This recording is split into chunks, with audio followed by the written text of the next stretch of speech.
Hola amigos, ¿cómo están? Bienvenidos a nuestra serie Una autoridad política mundial. Estamos estudiando Apocalipsis capítulo 17, el gran símbolo de la mujer que cabalga sobre la bestia. Y en los capítulos que ya miramos, vimos la relación de iglesia y Estado, el caso de la esposa ninfómana, que tiene apetencia por otros poderes aparte de su marido original. Como asimismo después el desarrollo de esta autoridad política mundial en tiempos modernos. En el capítulo anterior miramos mayormente la relación entre las dos trinidades enfrentadas. Y en el capítulo que tenemos ahora miraremos sus respectivos embajadores enfrentados también. Para ello hagamos un muy breve repaso de lo que miramos ya para otra vez sentar las bases del presente estudio. Aquí pues miramos las dos trinidades enfrentadas. Cuando pensamos en el Hijo, en el Padre y en el Espíritu Santo, tal como lo revela el Nuevo Testamento, especialmente la persona de Jesús, quien causó tanto impacto en sus días. Acordémonos que aún los judíos querían apedrearle. Un ejemplo, nos acordamos, Juan capítulo 10, cuando le dijeron: por buena obra no te apedreamos, sino por tu blasfemia, porque siendo hombre te haces Dios.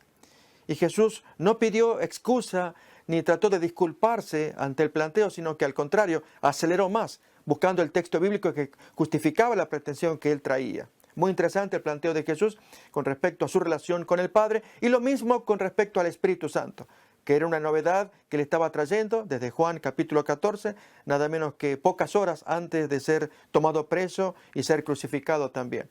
Así que este tema de la Trinidad, de acuerdo al Nuevo Testamento, es sumamente interesante, y tanto más lo es la revelación de Apocalipsis, al mostrarnos la parodia de la Trinidad en estos símbolos: el dragón, la bestia marítima y el falso profeta o bestia terrestre. Acordémonos que hablamos respectivamente que al Padre lo parodia el antipadre, a Cristo lo parodia el anticristo, y al Espíritu Santo también hace lo propio el anti-Espíritu Santo. De modo que si pudiéramos resumir lo que se nos presenta en Apocalipsis, que en el capítulo anterior miramos en detalle los versículos, y ahora seguiremos avanzando todavía más, que al Padre lo remeda, dijimos, el antipadre, esto es el dragón, ya representado por Satanás primeramente, luego a través del Imperio Romano, y con el tiempo lo va a hacer propiamente el espiritismo. Lo mismo a Cristo lo parodia el anticristo, representado por la bestia marítima, aquella que tiene forma de leopardo con 7 cabezas, y que representa entonces al sistema papal. Y también lo propio al Espíritu Santo lo parodia el anti-Espíritu Santo. Esto es la bestia terrestre, que luego será llamada falso profeta y que representa al gobierno de Estados Unidos. Lo que vamos a mirar a continuación es los 3 espíritus de ambos, los 3 mensajeros de ambos que aparecen enfrentados. En el caso de la bestia que miramos acá, tanto marítima, terrestre como el dragón, el texto bíblico nos dice que ellos, sus bocas lanzan sus respectivos espíritus mensajeros. Leamos pues de Apocalipsis capítulo 16. Y vi salir de la boca del dragón. Allí aparece representada la figura del dragón, tanto de 7 cabezas, y alguna de ellas miramos ahí a un costado, y de la boca de la bestia marítima y de la boca del falso profeta o bestia terrestre. 3 espíritus inmundos a manera de ranas, pues son espíritus de demonios que hacen señales y van a los reyes de la tierra en todo el mundo para reunirlos a la batalla de aquel gran día del Dios Todopoderoso. Y los reunió en el lugar que en hebreo se llama Armagedón. Apocalipsis capítulo 16. Un texto sumamente importante que ya vamos a mirar en más detalle un poco después. Pero también la palabra de Dios nos muestra a la Santa Trinidad enviando sus respectivos mensajeros. Como tenemos acá, la Santa Trinidad y sus 3 ángeles mensajeros, el mensaje de los 3 ángeles, como solemos expresarlo también de una forma más común. Para ello, vamos a ver acá contrastados ambas trinidades. Por un lado, el cielo enviando el mensaje de los 3 ángeles, según Apocalipsis capítulo 14, y por el otro lado, la falsa Trinidad o Trinidad satánica, enviando también sus tres espíritus a manera de ranas, como cuenta Apocalipsis capítulo 16. ¿Será que hay algún paralelo entre ambos? Vamos a ver esto, lo queremos estudiar. Aquí pues tenemos entonces la Trinidad satánica y sus tres espíritus mensajeros. Vamos a mirar a continuación consejos que obtenemos del espíritu de la profecía. Recordemos que esto nos va a ser útil, porque está basado en Apocalipsis, en este caso Apocalipsis capítulo 19, versículo 10. Pero recordemos la historia de este tema. Ya aparece en el Antiguo Testamento, en aquel texto de 2 de Crónicas capítulo 20. En el versículo 14 se nos muestra a Jaziel, hijo de Zacarías, levita, que en la imagen allí dirige su palabra al rey Josafat. El contexto, acordémonos, fue cuando Josafat reúne a toda la población, él temblando como un rey consagrado, y orando a Dios para que Dios interviniera y salvara a toda la población que estaban a punto de ser atacados y destruidos por una vasta multitud mezclada de adversarios contra el pueblo de Dios. Y mientras dirigía sus mejores palabras el rey Josafat, allí es interrumpido por Jaziel, levita, quien, movido por Espíritu Santo, él habla palabras de aliento, tanto al rey Josafat como a toda la población. Y el impacto fue tal en el rey, un rey amable, humilde, que él cree en esa voz profética. Como dice a continuación, creed en Jehová, dice Josafat a toda la población. Creed en Jehová vuestro Dios y estaréis seguros. Creed a sus profetas y seréis prosperados. Y por profeta se refiere allí a la aparición del don de profecía, una aparición esporádica en la persona de Jaziel, porque no apareció más. Es decir, Dios, cuando quiere manifestarse con el don de profecía, lo puede hacer en forma más seguida, consecuente, como fue en general con los profetas, quienes llevaban ese oficio profético por años. Pero en este caso fue esporádico, como Jaziel, que allí Dios tocó ese corazón consagrado, se convierte en el vocero de Dios, pero luego otra vez ya Dios no se comunicará más por medio, al menos, de ese hombre. Pero hay aquí también que en el Nuevo Testamento tenemos la expresión también de don de profecía o espíritu de la profecía. Lo vemos aquí en las palabras del ángel acompañante, como leemos, que el ángel acompañante de Juan llama profetas a sus compañeros de servicio, también llamados consiervos, que llevan el espíritu de la profecía, Apocalipsis capítulo 19, 10 y 22, 8, 9, que lo vemos allí en el diálogo que tienen el ángel con respecto a Juan, que está inclinándose. En dos ocasiones apareció este error de Juan de postrarse ante una criatura. El ángel pues dice estas palabras: no lo hagas. Yo soy consiervo tuyo y de tus hermanos los profetas, los cuales retienen el espíritu de la profecía. Al unir ambos textos, ambos casos de adoración de parte de Juan. Nuevamente Apocalipsis 19 y Apocalipsis capítulo 22. Bien, ¿quién es el espíritu de la profecía? ¿Quién lo carga? ¿Quién habla al respecto? Bien, este es un tema que lo estudiaremos en otra ocasión, muy interesante, ver los fundamentos de esta voz profética, cuyo propósito es muy simple, es solamente arrojar más luz para entender el texto bíblico. Quien entiende el texto bíblico no necesita el espíritu de la profecía, porque está claro en el texto, pero hay quienes, aún teniendo el texto, dudan de él. Y entonces, para que no haya excusa, aparece un comentario que arrojará más luz y unirá los textos necesarios para que entonces ya no tengamos excusa de entender tal como Dios quiere que se entienda el texto. Un ejemplo es el concepto de la marca de la bestia. Es contundente lo que el texto significa. Esto vamos a mirar ahora también. Pero antes miremos acerca de la Trinidad satánica. ¿Cuál es el propósito?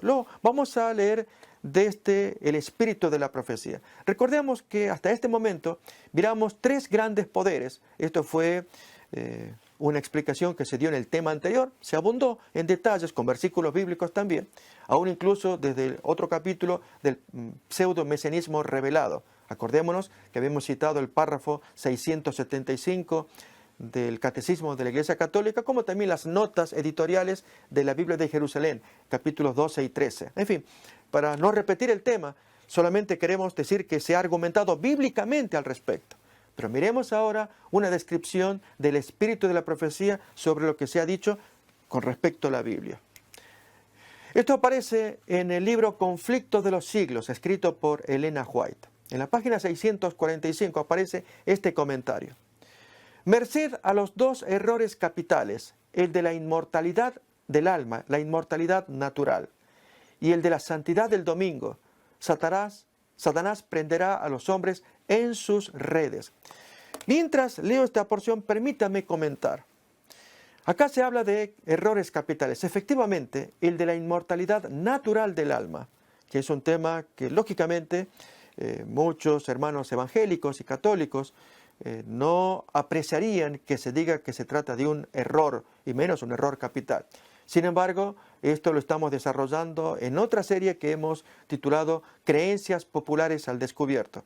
Y allí mostramos bíblicamente la naturaleza y el fundamento de esta creencia, una creencia popular, que viene ya desde la antigüedad, calculemos del tiempo de los egipcios, también por los griegos, y ver entonces en las culturas cómo creía esta gente sin la base bíblica, pues la Biblia enseña de otra manera respecto del alma. Que efectivamente haya alma no se discute, así lo enseña la palabra de Dios, pero que esta alma viva en forma inmortal, inmortalidad natural del alma, pues allí tenemos un problema, ya que la palabra de Dios lo contradice nada menos que en el mismo Génesis.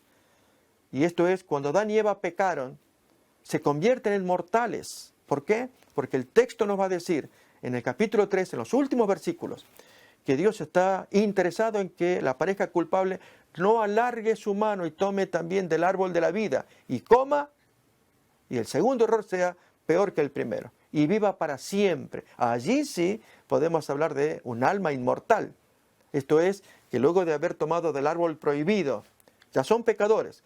Luego entonces tomen del otro árbol, el árbol de la inmortalidad, que era el árbol de la vida, pues lo comieran y fueran inmortales. Esto sí ya es demasiado. Bien, no queremos extendernos en este tema, que se desarrolla más, como dijimos, en la serie Creencias populares al descubierto. Pero por lo pronto ya vamos adelantando que lo que está puesto acá, de parte del espíritu de la profecía, tiene su base, su explicación. Lo mismo también con respecto al otro tema, el otro error capital, la santidad del domingo. Recordemos que este tema sumamente importante, pues es el caballito de batalla, es la principal piedra angular del sistema romano.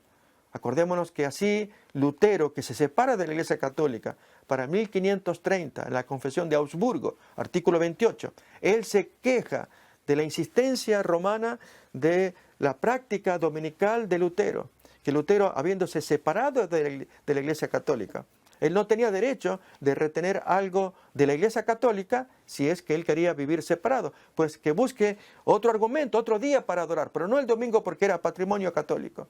Y no obstante, Lutero pues no sabía cómo defenderse, porque cuando se encontró con la práctica sabatariana, acordémonos que ya comentamos en algunos de los capítulos también, de Osvaldo Gleit. Este fue un sacerdote católico que se hizo luterano, abrazó la idea de Lutero, pero avanzó más en su investigación y descubrimientos bíblicos. Él se hizo luego anabaptista, desechó la práctica católica y aún luterana del bautismo por aspersión, de mojar apenas la cabeza a los niños. Y luego abrazó más todavía en su fe la creencia sabatariana del sábado como séptimo día y día de adoración y descanso para el Señor. A lo cual Lutero pues aborreció, lo trató como un hereje.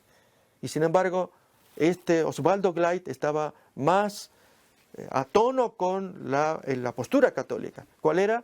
Que el domingo pertenecía a la Iglesia Católica y todo aquello que no fuera domingo, pues no era marca de fábrica católica. Y Osvaldo Gleit pues se abrió absolutamente del catolicismo, no así Lutero.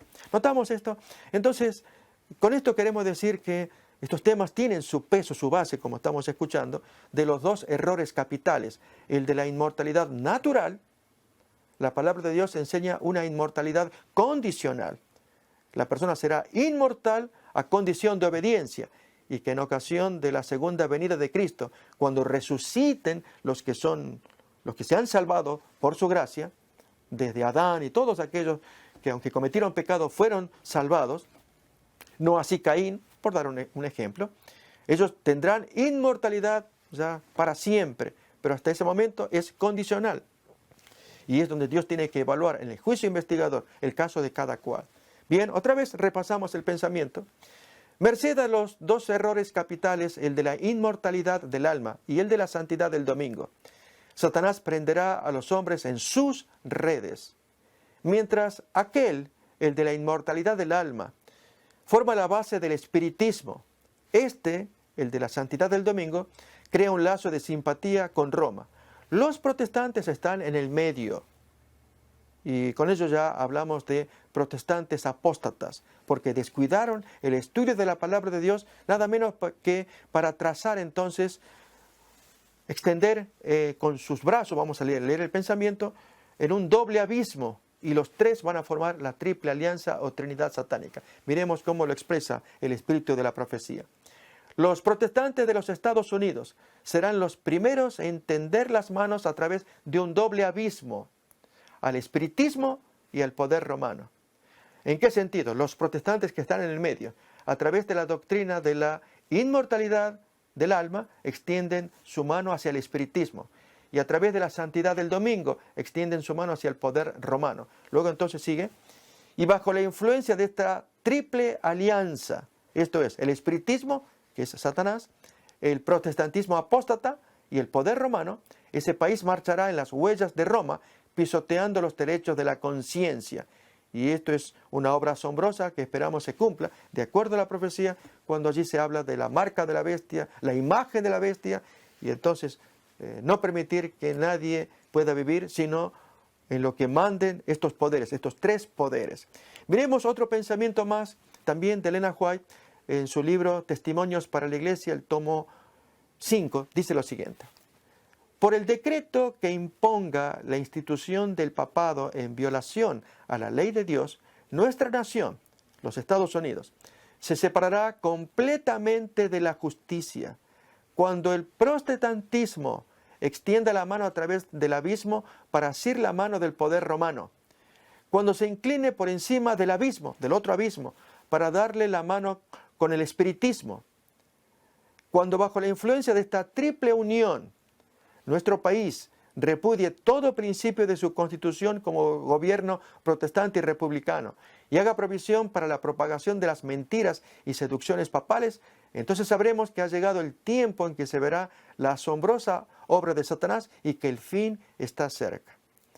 Claramente se menciona allí esta triple alianza, pero ya lo hemos visto en el estudio anterior y aquí un pequeño repaso que hemos hecho al comienzo.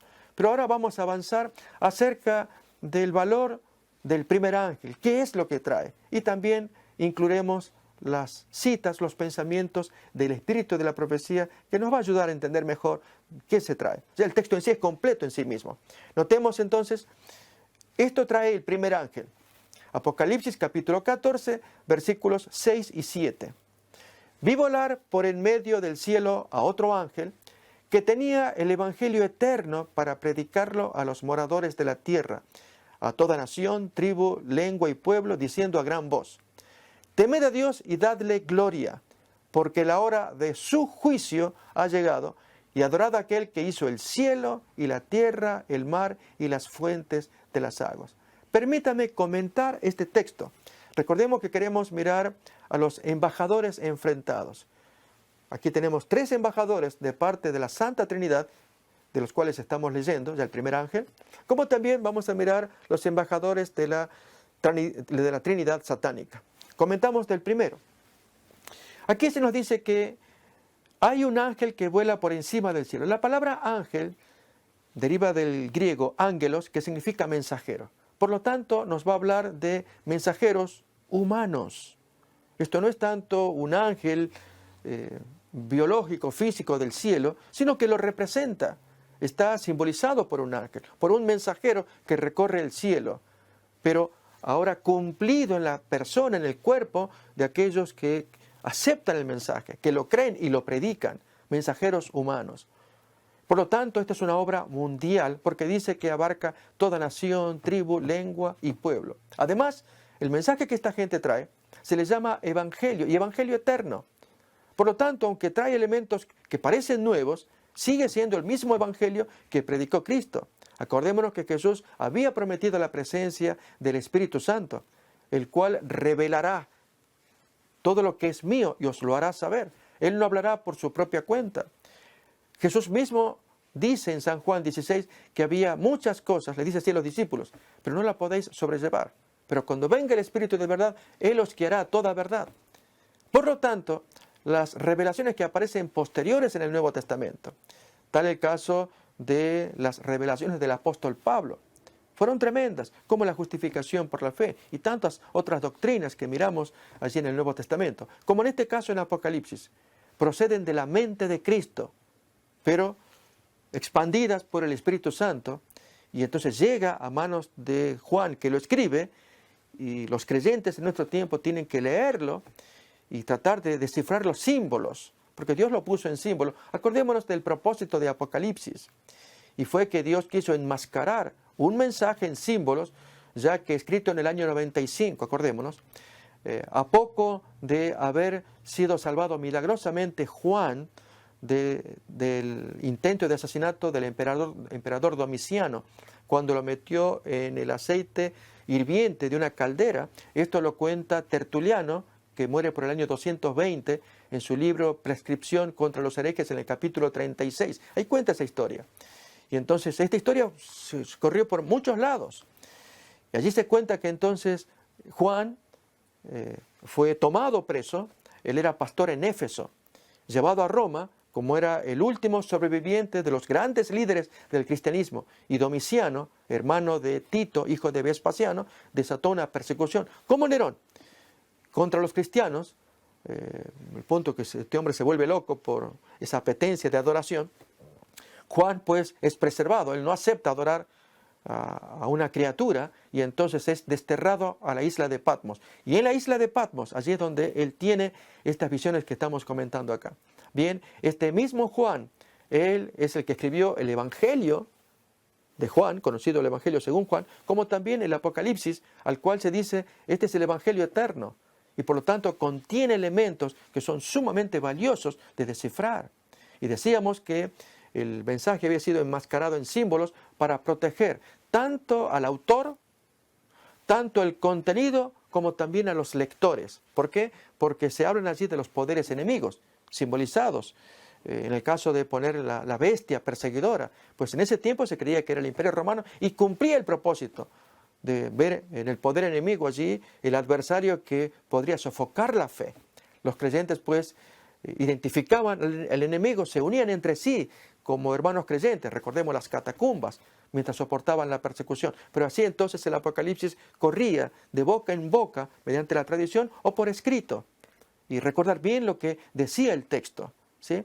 Y al estar enmascarado el mensaje, corresponde a los creyentes a lo largo del tiempo desenmascararlo, ver cuál es el programa de ataque del enemigo y a la vez lo que Dios pide del creyente para que preserven su fe. En este caso, se nos dice que este ángel que vuela sobre toda la tierra está llevando un evangelio que es eterno.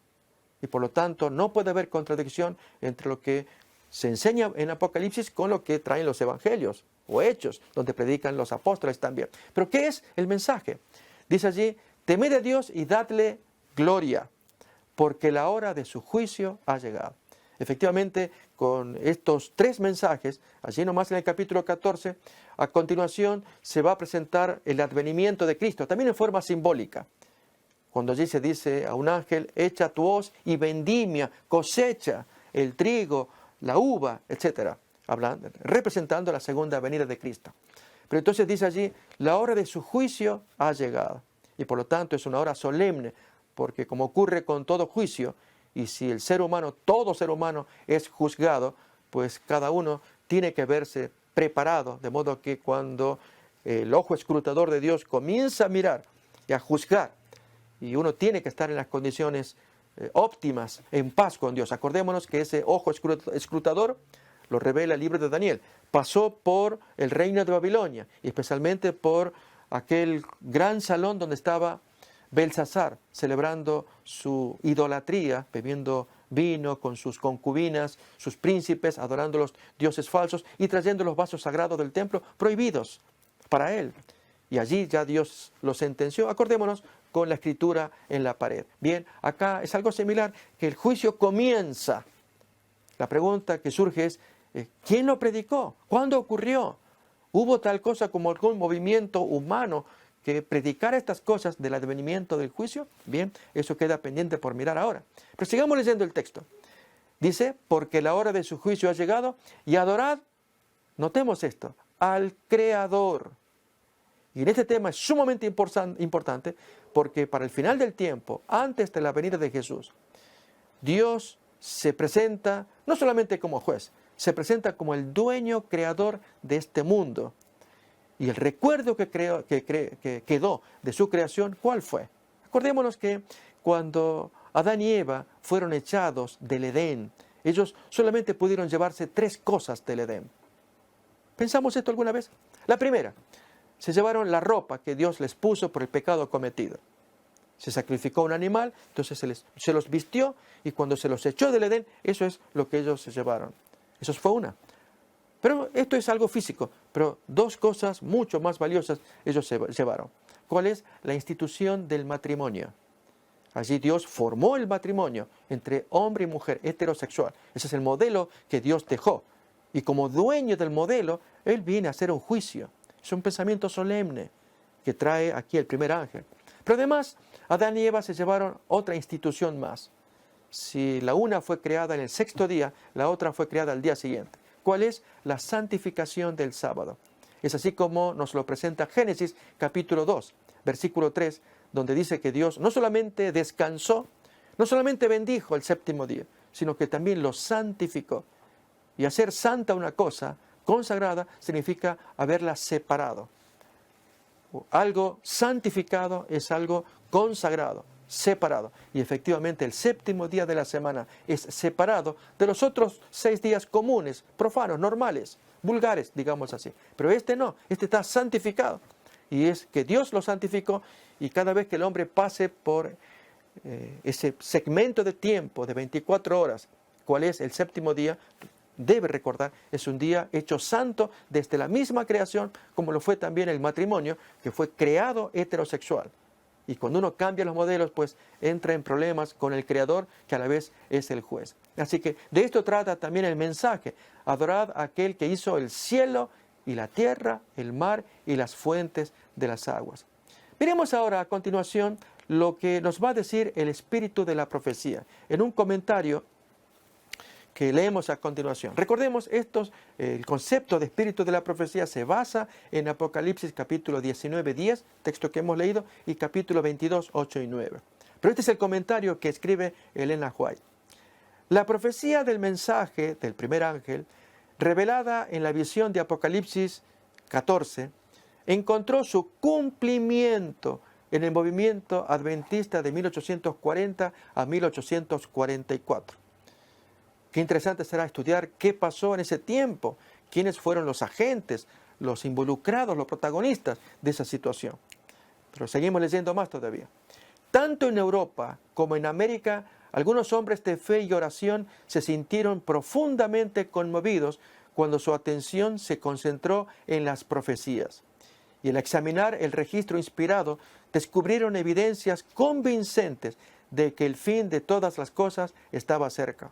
El Espíritu de Dios instó a sus siervos a dar la advertencia. El mensaje del Evangelio eterno se esparció por todas partes. Temed a Dios y dadle gloria, porque la hora de su juicio ha llegado. A Guillermo Miller y sus colaboradores les fue confiada la predicación del mensaje en los Estados Unidos, y la luz que encendieron sus labores resplandeció hasta en tierras distantes. Esto lo escribe esta mujer en Historia de la Redención, página 373. Permítame agregar algo. Aquí, la autora de este concepto menciona a Guillermo Miller como uno de estos predicadores de ese tiempo, aquí en Estados Unidos, como los hubo otros en otros países. José Wolf, Edward Irving, uno en Asia, el otro en Europa, pero algo que conocemos poco y que en un sentido puede enorgullecerme como argentino, es que en Argentina hubo un predicador que fue llamado heterodoxo. Me estoy refiriendo a Francisco Ramos Mejía. Por 1825, en el caso de Guillermo Miller, él comenzó a predicar sus descubrimientos en 1831. Pero yo estoy hablando de 1825. Este hacendado argentino, un ricachón, un hombre que tenía sus estancias con sus indígenas, a los cuales les enseñó no solamente la segunda venida de Cristo, sino la observancia del séptimo día de la semana como sábado. Sus parientes lo trataban como un hereje, un alocado.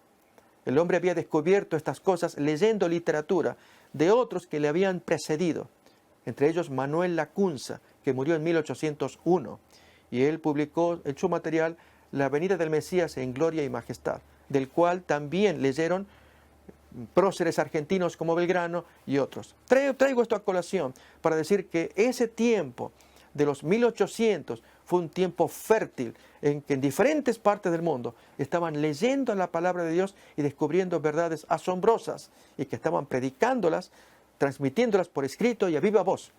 Todo lo cual está representado en este mensaje, el del primer ángel. Notamos esto, muy interesante, por lo menos en este caso para este servidor, al contar la historia de este compatriota de Argentina. Todavía más, vamos al segundo ángel. Apocalipsis capítulo 14, versículo 8. Leemos así.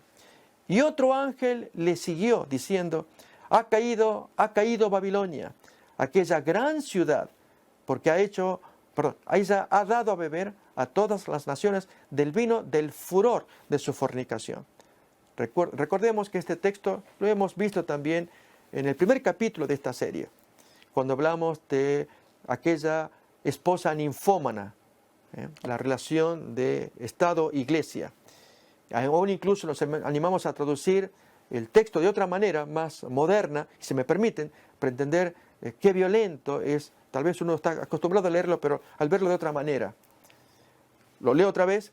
Y otro ángel le siguió diciendo, ha caído Babilonia, aquella gran ciudad, porque ella ha dado a beber a todas las naciones del vino del ardor de su calentura o del furor de su fornicación. Son sinónimos. Hablando entonces de una iglesia que apostata, que deja a su marido y allí en el ardor que tiene en su cuerpo de unirse a poderes terrenos, a reyes, gobernantes, presidentes, etc.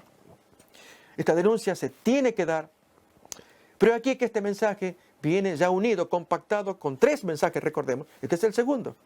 Y esto ocurrió, también vamos a leer la descripción que nos va a dar el Espíritu de la Profecía, tiempo atrás, pero se retoma en el capítulo 18, de modo que aquello que se dijo la primera vez vuelve a aparecer y con más fuerza ya en estos tiempos modernos presentes en que se va a escuchar muy solemnemente la caída de aquella que fue antigua esposa de Cristo. Hoy es denunciada como una ninfómana, una fornicaria.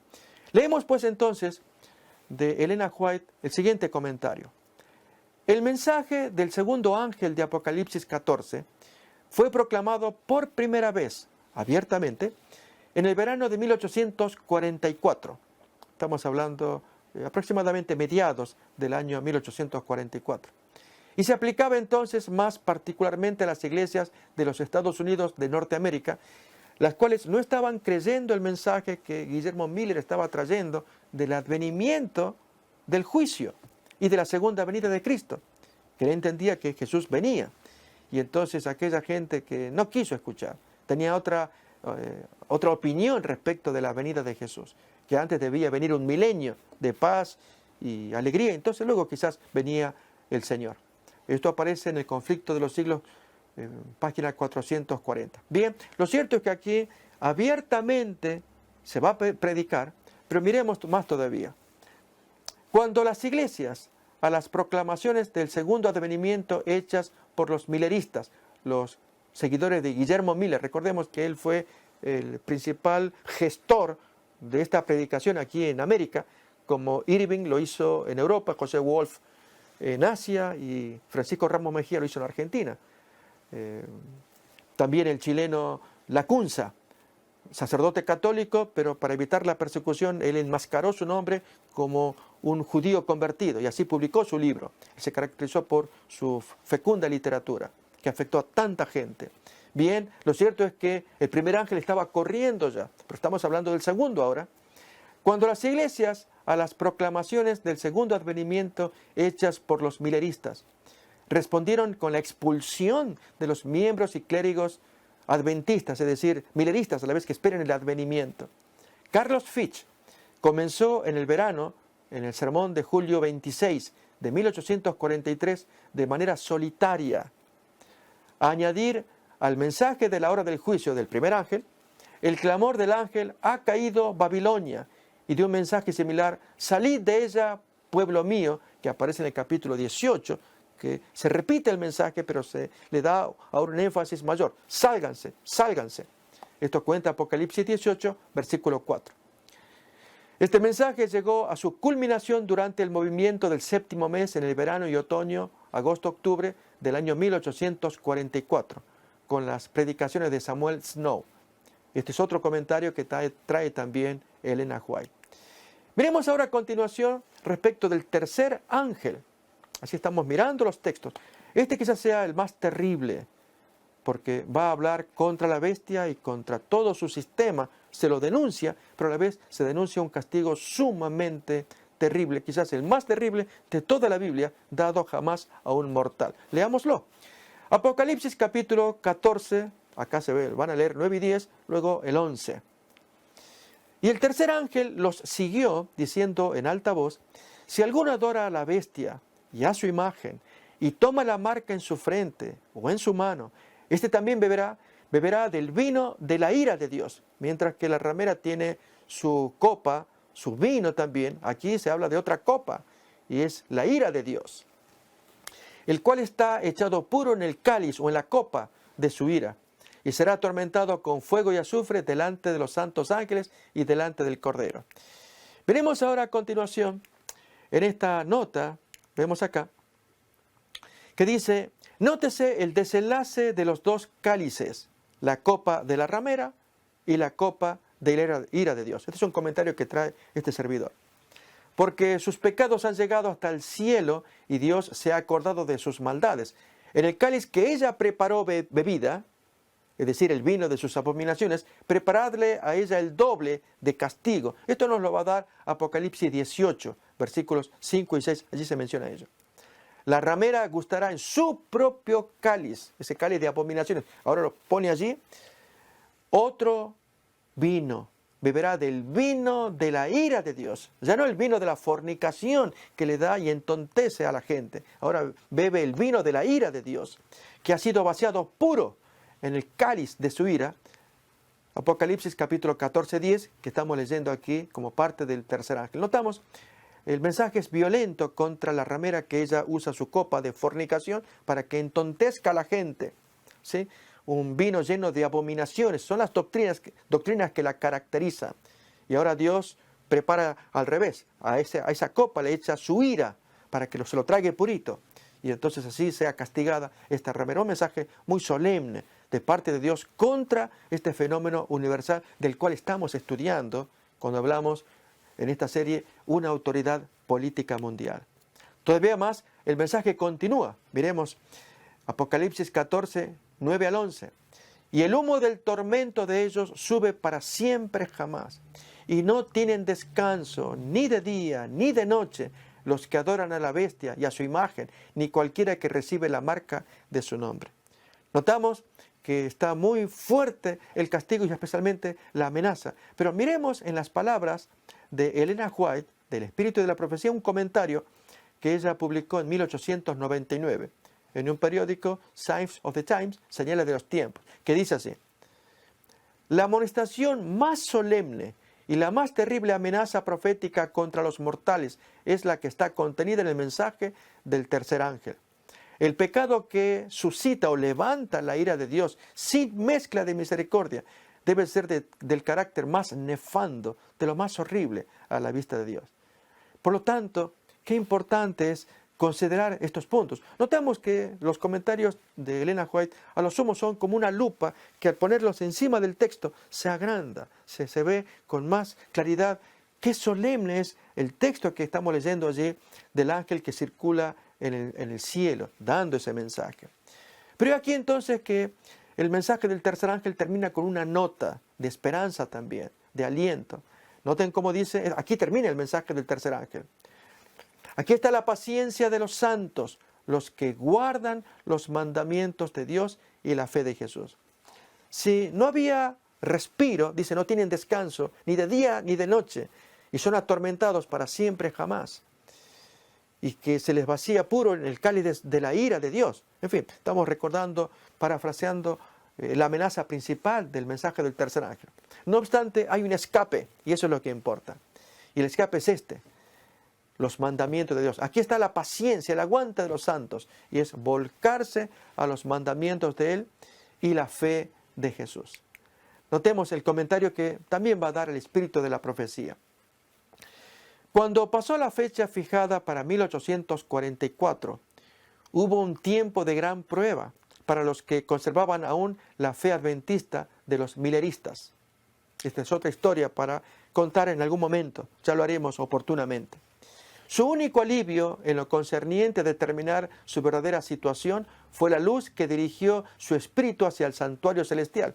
Porque esta gente, habiendo estudiado Daniel capítulo 8, allí descubren en el versículo 14 que el texto decía que hasta 2300 tardes y mañanas y el santuario será purificado. Y esta gente, por los 1840, escucharon el mensaje y fueron inducidos a mirar allí que el santuario, y creían que el santuario era la tierra, cuando en verdad no imaginaban que había un santuario en el cielo también, ya que el santuario de la tierra había sido destruido, acordémonos del año 70. Por lo tanto, ¿qué otro santuario que había que ser purificado? Suponían pues erróneamente que ese santuario a ser purificado era la misma tierra, y este fue el error de Guillermo Miller, pues la gente creyó que para el tiempo señalado de los 2300 días, 2300 tardes y mañanas, 1844, octubre en particular, pues Jesús venía en la segunda venida para purificar este santuario, la tierra. Es un concepto erróneo que se manejó.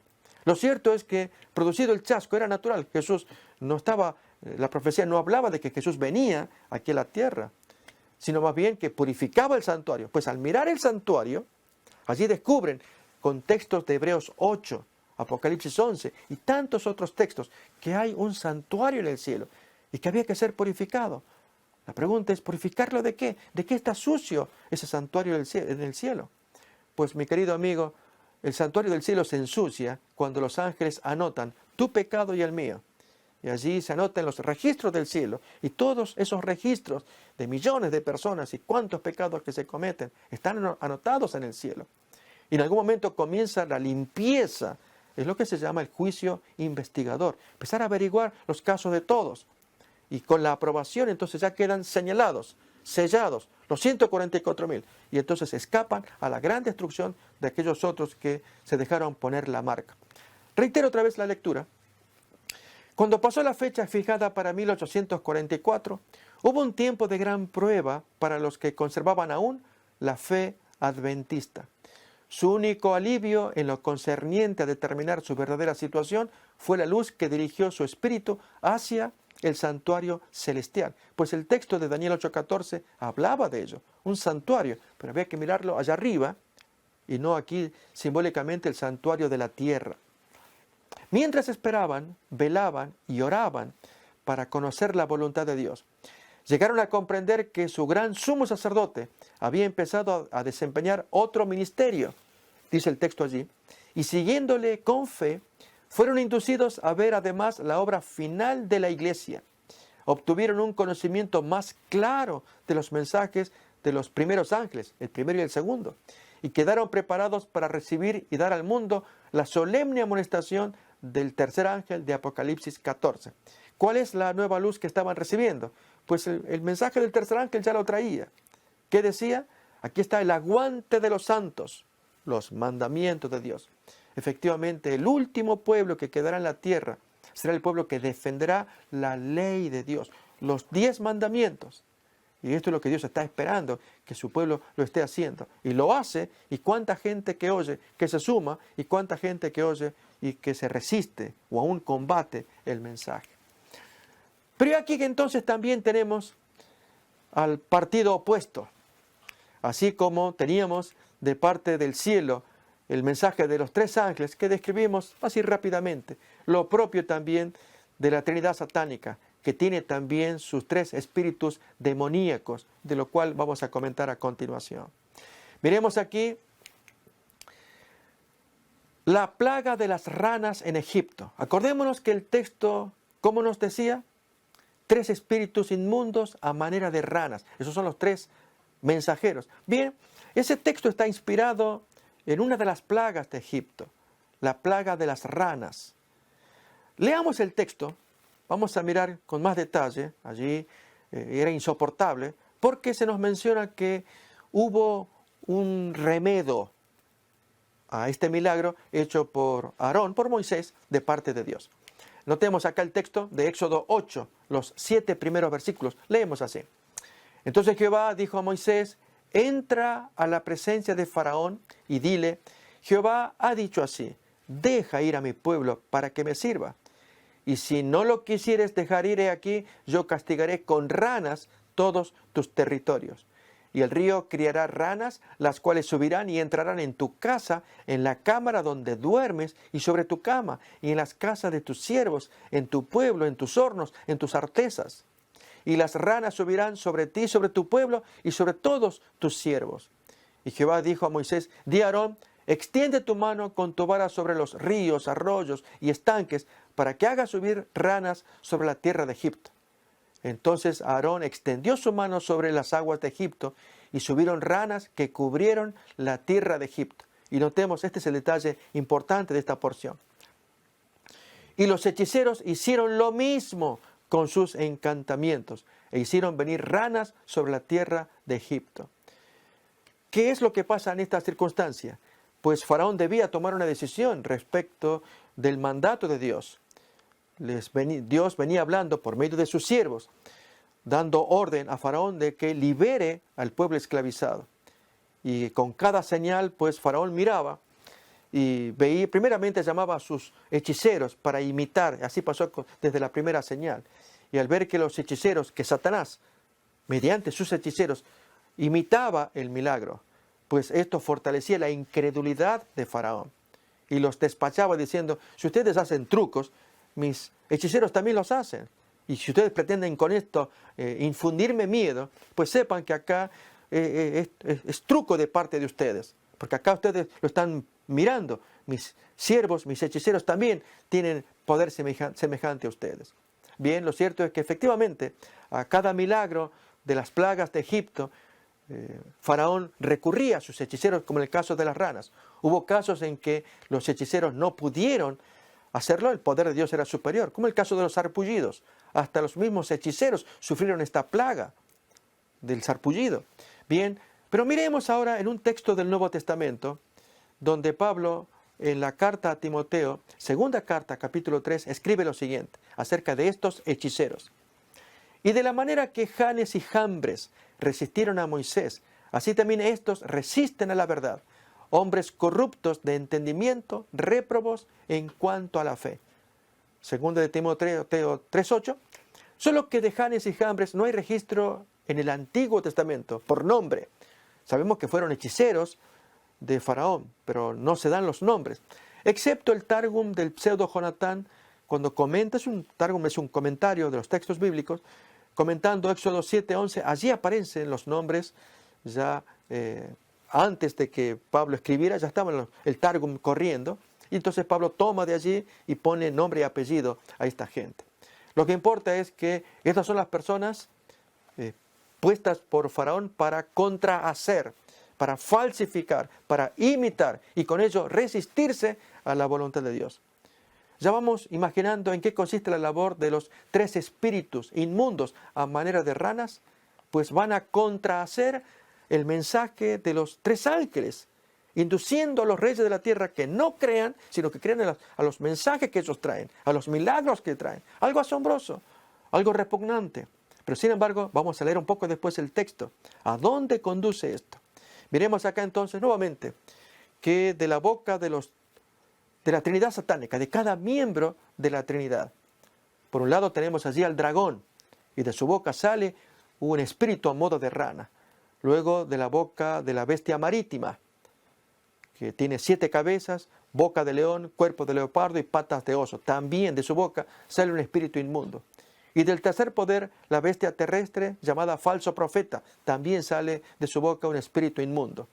Como dijimos, son espíritus que van a contrahacer tal como nos lo cuenta 2 de Timoteo 3:8. Y ahora sí, miremos el texto de Apocalipsis. Y vi salir de la boca del dragón y de la boca de la bestia marítima y de la boca del falso profeta 3 espíritus inmundos a manera de ranas que contrahacen la obra del mensaje de los 3 ángeles. Estas ranas representan a su vez a los 3 poderes. Pero miren ahora lo que hacen estos poderes. Pues son espíritus de demonios que hacen señales. Este es el punto. Hacen milagros, hacen portentos, pero sobre todo van a los reyes de la tierra en todo el mundo para reunirlos, para convencerlos de que se reúnan para una batalla de aquel gran día del Dios Todopoderoso, y los reunió en el lugar que en hebreo se llama Armagedón. Este tema del Armagedón es otro tema sumamente importante, pero permítaseme adelantar al menos que se trata, no como algunos creyeron, de una guerra horizontal.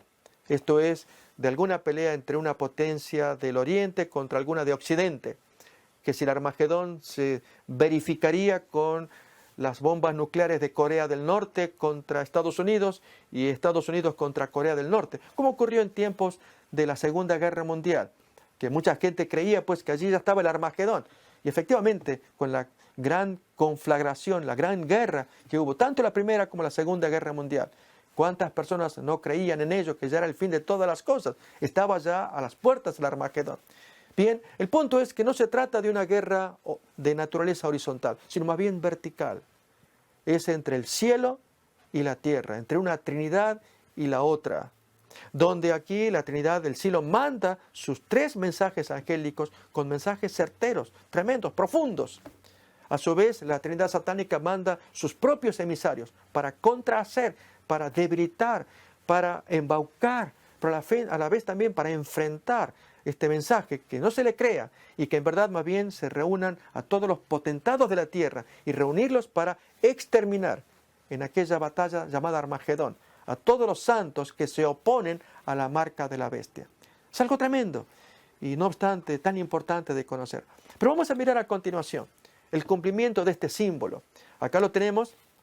El primero, el falso profeta. Recordemos que hace bajar fuego del cielo. Dice así el texto de Apocalipsis 13. Pero miremos ahora el versículo 14 en la traducción de la Biblia de Jerusalén. Dice allí: y seduce a los habitantes de la tierra con las señales que le ha sido concedido obrar al servicio de la bestia. Se entiende, la bestia marítima. Así que este poder está hecho para servir a la bestia marítima. ¿Qué dice allí? Con señales que se le ha concedido obrar. Este poder tiene la capacidad de obrar milagros para que la gente que los mire, los contemple, crea entonces en la bestia marítima, que ya hemos señalado varias veces, está cumplida en el símbolo de la bestia marítima en la persona del sistema papal. Pero miremos también la segunda imagen. 3 espíritus inmundos a manera de ranas, pues son espíritus de demonios que hacen señales. ¿Será que esto lo podemos ver en cumplimiento? Si se preguntara, ok, ¿dónde está esto? ¿Cómo lo puedo ver? Y lógicamente aquí es donde todos tenemos que estar atentos y ver el cumplimiento. Y seguramente muchas preguntas que nos hacemos pueden quedar respondidas. Miremos este caso. La nueva gran estafa. Se dan los nombres que ustedes pueden leer allí arriba. Yo apenas los apellidos. Luna, Maldonado, Méndez, Maldonado también, Chávez, Gin, González, Hebel, etc. El evangelio o la teología de la prosperidad. Como dice allí abajo, pacta, siembra, dame para que la bendición de Dios sea puesta en acción. Miren, es algo repugnante. Permítaseme contar un ejemplo. En uno de los videos de YouTube, que es de público conocimiento, en portugués, aparece la grabación de un predicador, el cual pone allí, a invitación de todos los oyentes que van a escuchar el mensaje de la palabra de Dios, que ellos se animen a dejar la llave del auto, del carro, que eso significa que tienen fe, y se vuelvan caminando, que Dios los va a bendecir grandemente por esa fe. Otra vez, el oyente escucha sorprendido la invitación de su pastor. Deje la llave del carro aquí en la iglesia y demuestre su fe. Vuélvase a su casa de la forma como pueda, caminando, en autobús, que Dios lo va a bendecir, lo va a prosperar. Así se prueba su fe. Y los carros pues van a parar a propiedad allí del nuevo dueño, que es el predicador. No, es un abuso demasiado grande. Y sin embargo, este evangelio cunde cada vez más y más. Ese es un simple ejemplo. Y aquí tenemos la imagen de estos predicadores que se caracterizan por fomentar la teología de la prosperidad. Si una persona tiene poder material, entonces es bendecido por Dios. Sin embargo, Dios se mueve en otra línea. De hecho, el fundador del cristianismo, Jesús, fue un hombre pobre. Él estuvo más relacionado con los pobres que con los ricos. Una historia sumamente interesante para contar. Pero sírvanos esto como ejemplo de las señales que se están produciendo, tanto en el mundo evangélico, pero miremos también en el mundo católico. Los ungidos del Vaticano. Y si bien uno no quiere cuestionar las motivaciones personales, aquí más bien estamos hablando de lo que Satanás está haciendo mediante sus servidores. Y lo del ecumenismo es una cosa muy seria y cuestionable también. Y allí en la imagen podemos ver los personajes que son citados. Entre ellos pienso en Robert Schuller, que fue el pastor presidente de la famosa Catedral de Cristal aquí en Estados Unidos. En ocasión de la visita de Juan Pablo II, el protestante, autor de libros conocidos acerca de autosuperación, él dijo, Padre o Santo Padre, ¿qué tenemos que hacer para volver a casa? Emocionado por el momento que se vivía de los cantos, la alabanza y el sumo pontífice sentado allí en primera línea presenciando el servicio. ¿Qué tenemos que hacer para volver a casa? Yo diría, qué traición a las palabras de Lutero, que salió de esa casa. Bien, este es Robert Schuller. Allí su discípulo Juan Carlos Ortiz y los demás nombres. Benny Hinn, conocido también, o Dante Gebel, se lo ve allí, compatriota, rockero, un pastor evangélico y a la vez rockero también. Ok, lo que decimos con esto es solamente poner en evidencia que es cierto lo que dice la palabra de Dios, que habrían señales, o como leemos este último texto, entonces se manifestará aquel inicuo. La palabra griega es anomos, en 2 de Tesalonicenses capítulo 2, 8 y 9, que significa transgresor de la ley, cuyo advenimiento es por obra de Satanás, con gran poder y señales y prodigios mentirosos. Si este inicuo, el por antonomasia transgresor de la ley, aparece por obra de Satanás con milagros, prodigios y demás, se levanta también formidablemente el grupo que le hará frente, los 144,000, los que guardan los mandamientos de Dios y tienen la fe de Jesús. Así, amigos, les queremos invitar que ustedes puedan formar parte de esta cohorte, de este séquito, que son los 144,000, aquel remanente final de la iglesia que fue perseguida desde sus inicios. Con esto damos ya el paso adelante para el siguiente tema. Así hemos escuchado de la serie Una autoridad política mundial, el capítulo Los embajadores o sus embajadores enfrentados. Hasta nuestro nuevo encuentro, gracias por habernos acompañado.